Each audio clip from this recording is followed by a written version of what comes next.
Welcome to our channel. We hope you enjoy our narrated stories.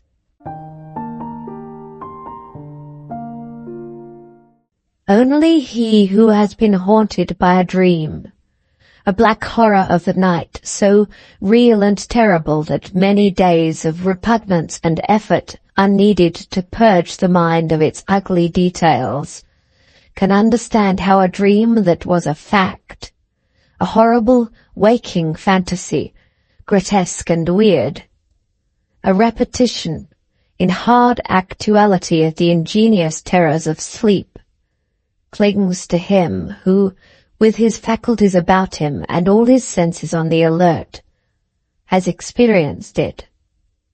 Some 5 years ago, I was hunting in the southwest corner of Colorado, where the great mountain spurs slope down in rocky ravines and gullies from the inland ranges towards the green plains, along the course of the Rio San Juan. I had left my camp late one afternoon, in charge of my trusty comrade, Will Hartland, and had wandered off alone into the scrub. Some 5 or 6 miles from the tents, I stalked and wounded a buck. He was so hard hit that I already smelt venison in the supper pot, and followed the broad trail he had left with the utmost eagerness. He crossed a couple of stony ridges with their deep intervening hollows, and came at last into a wild, desolate gorge, full of loose rocks and bushes, and ribboned with game tracks, but otherwise a most desolate and God-forsaken place, where no man had been, or might come for 50 years. Here I sighted my venison staggering down the glen, and dashed after him as fast as I could, through the bushy tangles, and the dry, slippery summer grass. In a few hundred yards the valley became a pass, and in a score more, the steep, bare sides had drawn in until they were walls on either hand, and the way trailed along the bottom of what was little better than a knife cleft in the hills.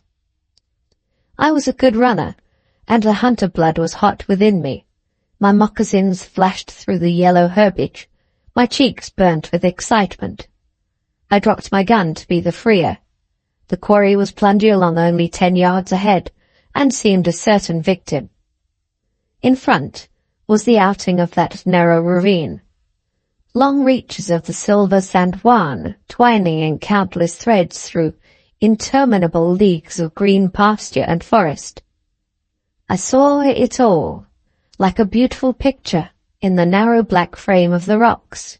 The evening wind was blowing softly up the canyon, and the sky was already gorgeous and livid with the streaks of sunset.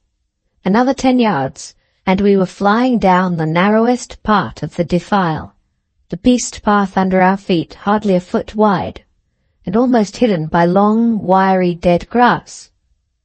Suddenly the wounded buck, now within my grasp, staggered up onto its hind legs in a mad fit of terror, just as, with a shout of triumph, I leapt up to it, and in half a breathing space, I and the stag were reeling on the very brink of a horrible funnel, a slippery yellow slope that had opened suddenly before us, leading down to a cavernous mouth, gaping, dark, and dreadful in the heart of the earth.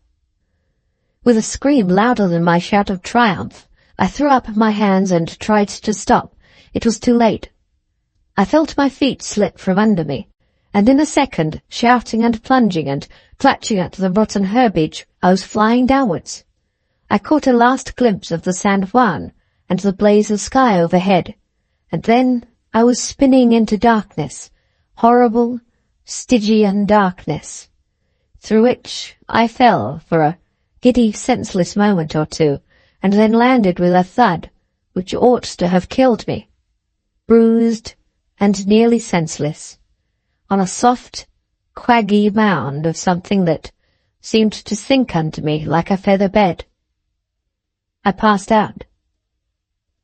My first sensation on recovering consciousness was that of an overpowering smell, a sickly, deadly taint in the air that there was no growing accustomed to, and which, after a few gasps, seemed to have run its deadly venom into every corner of my frame, and, turning my blood yellow, to have transformed my constitution into keeping with its own accursed nature.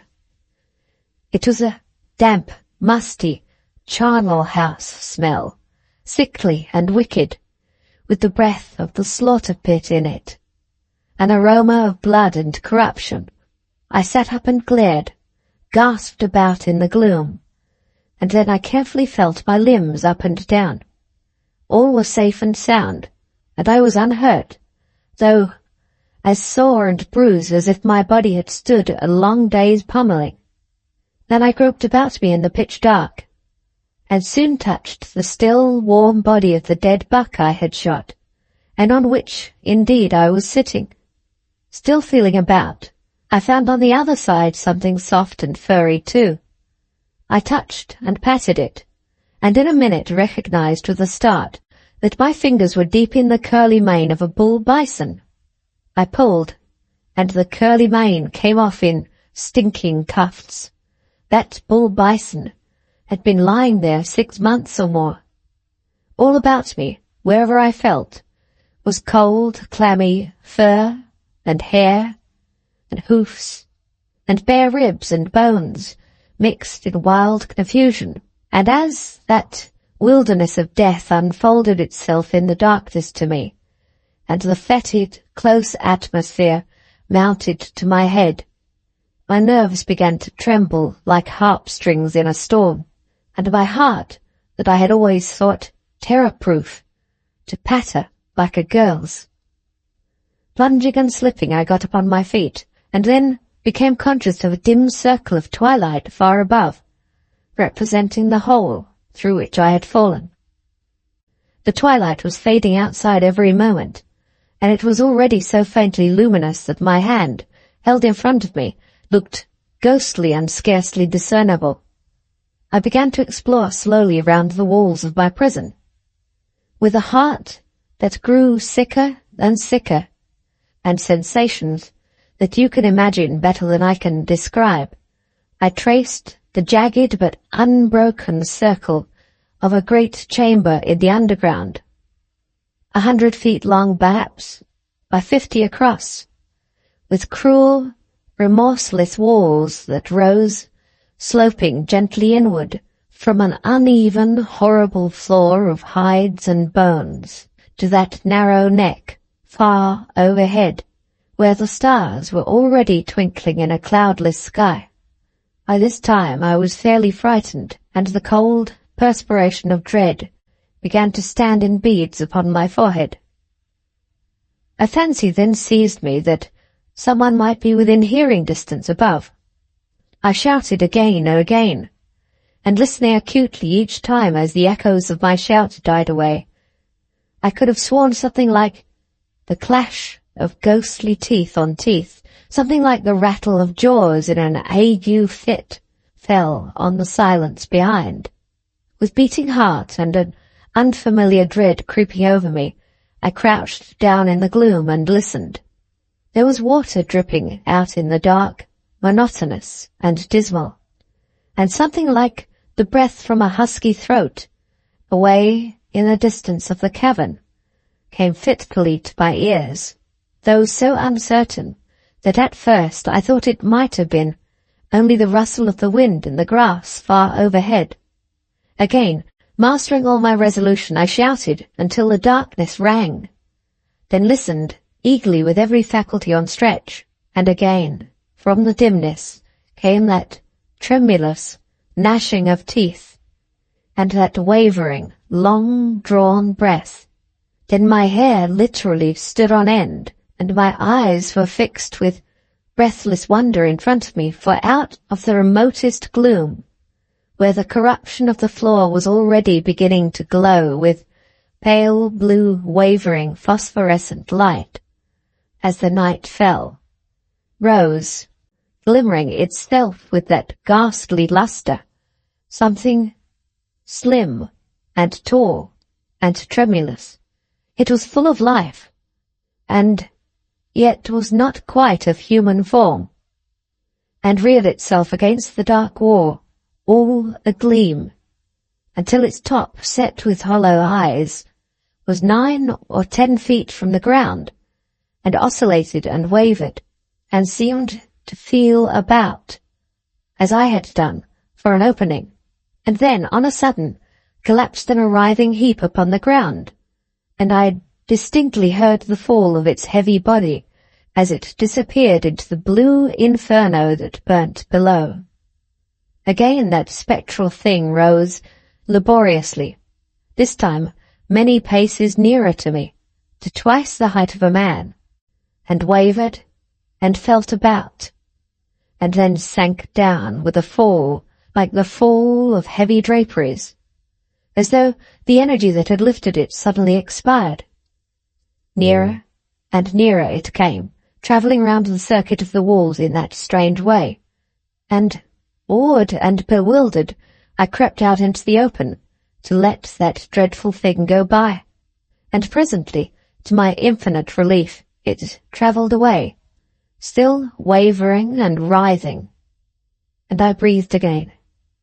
As that luminous shadow faded into the remote corners of the cave, I shouted once more, for the pleasure, it must have been, of hearing my own voice. Again there was that gnashing of teeth, and the instant afterwards such a hideous chorus of yells from the other side of the cavern, such a commingled howl of lost spirits, such an infernal moan of sorrow and shame and misery that rose and fell on the stillness of the night, that for an instant, lost to everything but that dreadful sound, I leapt to my feet with the stagnant blood cold as ice within me, my body pulseless for the moment, and mingled my mad shouting with the voices of those unseen devils in a hideous chorus. Then my manhood came back with a rush upon me, and judgment and sense, and I recognized in the trembling echoes a cry that I had often listened to in happier circumstances. That uproar came from the throats of wolves that had been trapped, like myself. But were they alive?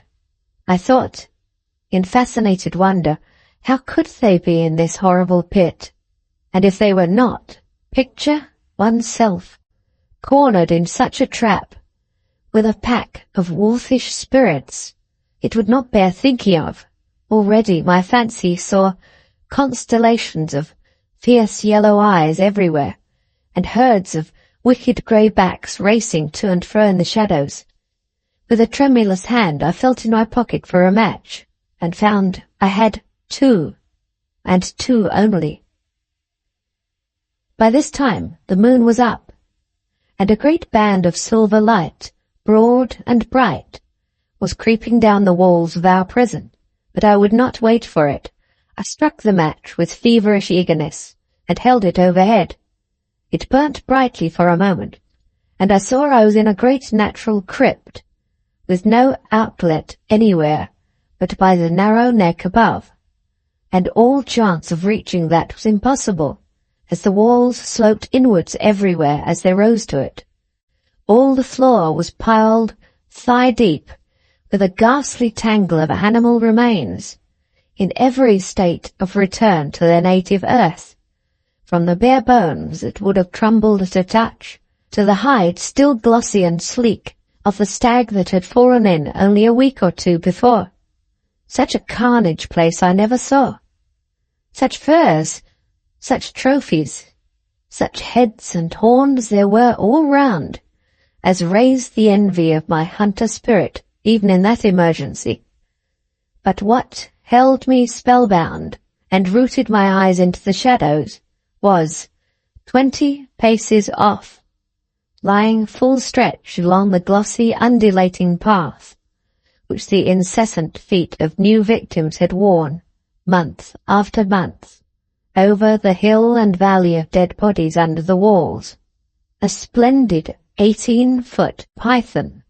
It was this creature's ghostly rambles and ineffectual attempts to scale the walls that had first scared me in that place of horrors.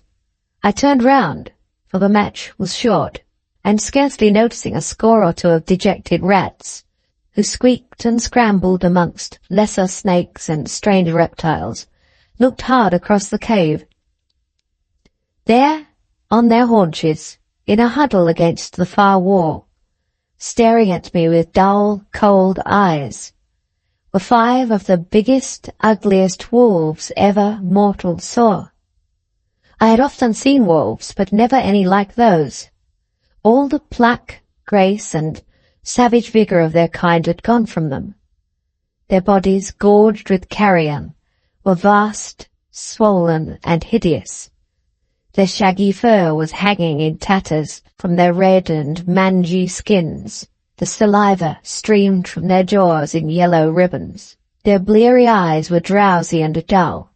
Their great throats, as they opened them to howl in sad chorus at the handful of purple night above, were dry and yellow, and there was about them such an air of disgusting misery and woe-begonness that, with a shudder and a cry I could not suppress, I let the last embers of the burning match fall to the ground.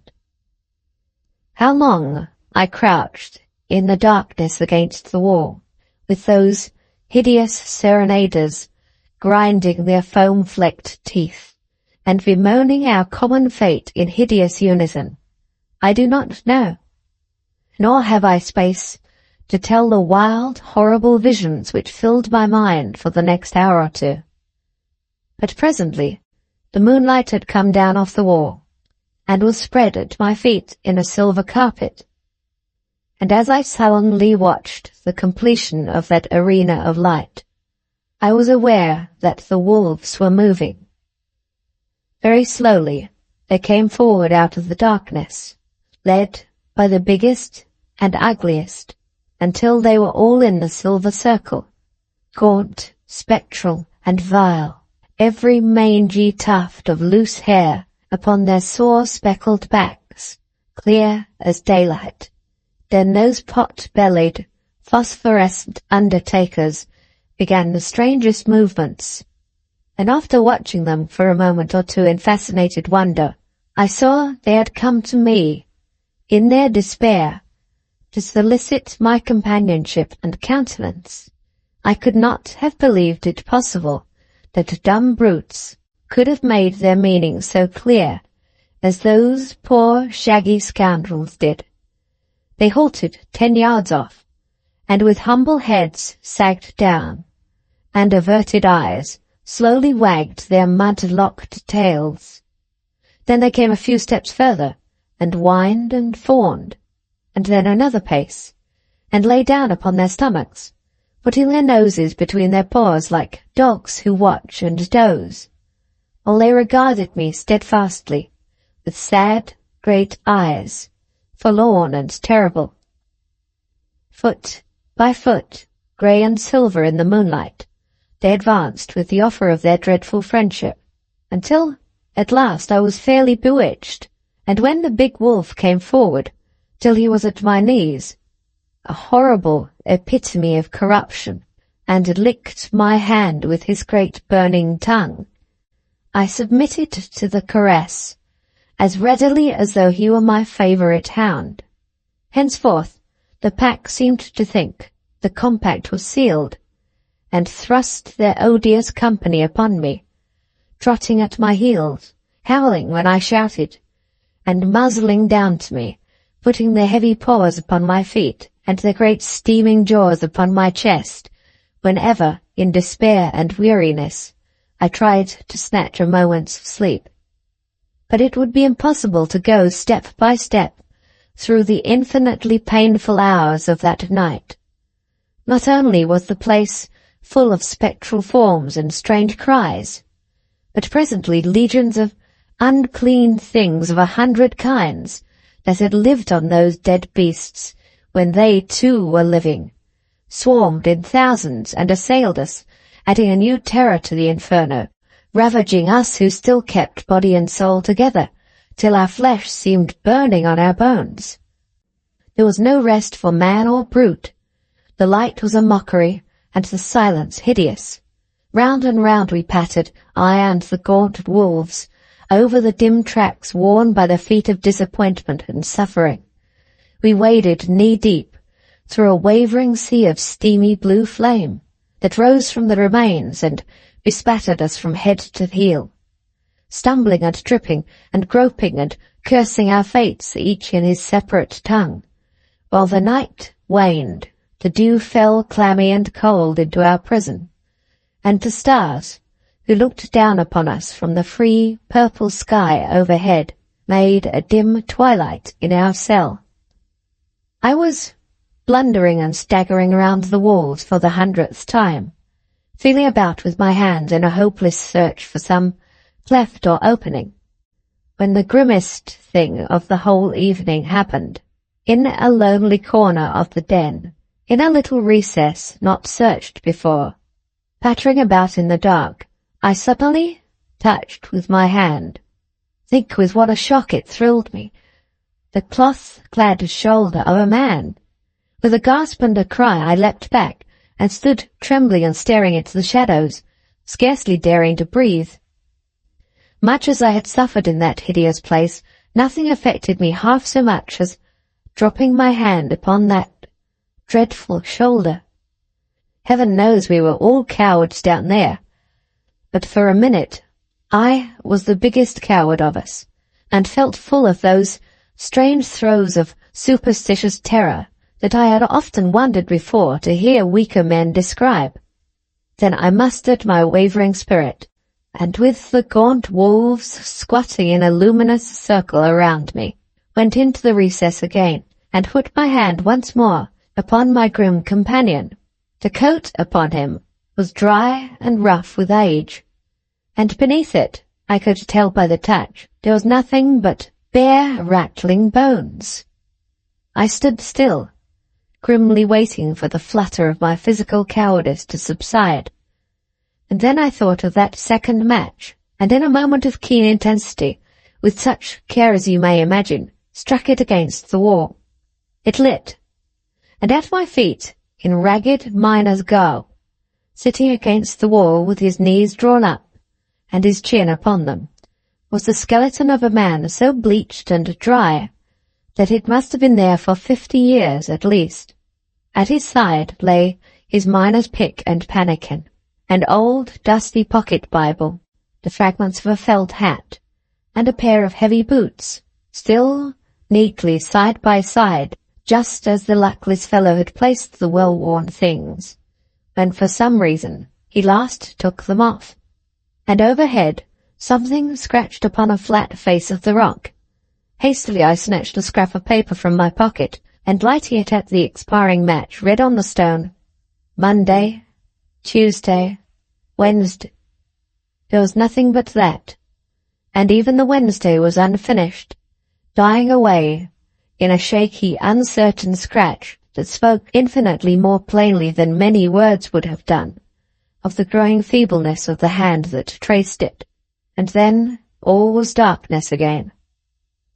I crept back to my distant corner, and crouched like the dead man against the wall, with my chin upon my knees, and kept repeating to myself the horrible simplicity of that diary. Monday, Tuesday, Wednesday. Poor, nameless Monday, Tuesday, Wednesday. Was this to be my fate? I laughed bitterly. I would begin such another record with the first streak of dawn, and in the meantime I would sleep, whatever befell, and sleep I did, with those restless blue wolves cantering around the well-worn paths of the charnel house, to their own hideous music, the silent unknown away in the distance, and the opal eyes of the great serpent staring at me like baleful planets, cold, sullen, and cruel, from between the dead man's feet. It was a shout that woke me next morning, a clear ringing shout that jerked me from dreadful dreams. I scrambled to my feet and saw from the bright light above me that it was day above, and while I still staggered and wondered stupidly, again came that shout. I stared up overhead where the sunlight was making the neck of the trap a disk of intolerable brightness, and there, when my eyes grew accustomed to that shining, was a round something that presently resolved itself into the blessed face of my steadfast chum Will Hartland. There is little need to say more. With the help of his strong cow rope at his saddle bow, and a round point of earth-embedded rock as purchase, he had me out of that accursed hole in an incredibly, ridiculously short space of time. And there I was, leaning on his shoulder, free again, in the first flush of as glorious a morning as you could wish for, with the San Juan away in the distance, winding in a sapphire streak through miles of emerald forests, a sweet blue sky above, and underneath the earth, wet with morning mist, smelling like a wine cooler, and every bent twig underfoot gemmed with glittering prismatic dewdrops. I sat down on a stone, and after a long pull at Will's flask, told him something like the narrative I have just given. And when the tale was done, I paused a minute, and then said somewhat shyly, "And now I'm going back, Will, old man. Back for those poor devils down yonder, who haven't a chance for their lives unless I do." Will, who had listened to my narrative with horror and wonder flitting across his honest brown face, started up at this as though he thought the night's adventure had fairly turned my head.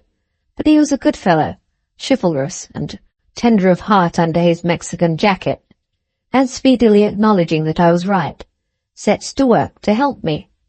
Down I went, back into the pit, the very sight and shadow of which now made me sick. And with the noose end of Will's lasso, he holding the other end above, set to work to secure those poor beasts who whined and crowded round my legs in hideous glee to have me back again amongst them. 'Twas easy work. They were stupid and heavy and seemed to have time, and when a wolf was fast, shouted to Will, who hauled some idea of my intentions, and thus I noosed them one at a time with scant ceremony, and up the grey ghoul went into that sunshine he had not seen for many weeks, until he and all his comrades were free once more, spinning and struggling and yelping, truly a wonderful sight. But nothing would move the python. I followed him round and round, trying all I knew to get his cruel, cynical head through the noose.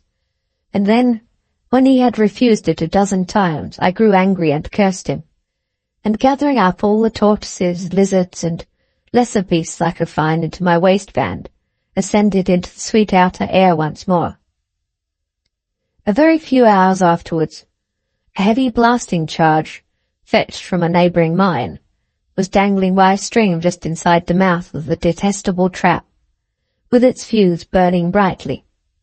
A few minutes of suspense, a mighty crash, a cloud of white smoke hanging over the green hilltop, and one of the most treacherous places that ever marred the face of nature's sweet earth was a harmless heap of dust and tumbled stones.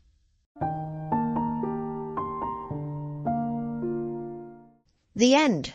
Thank you very much for watching. Please don't forget to subscribe our channel for more stories.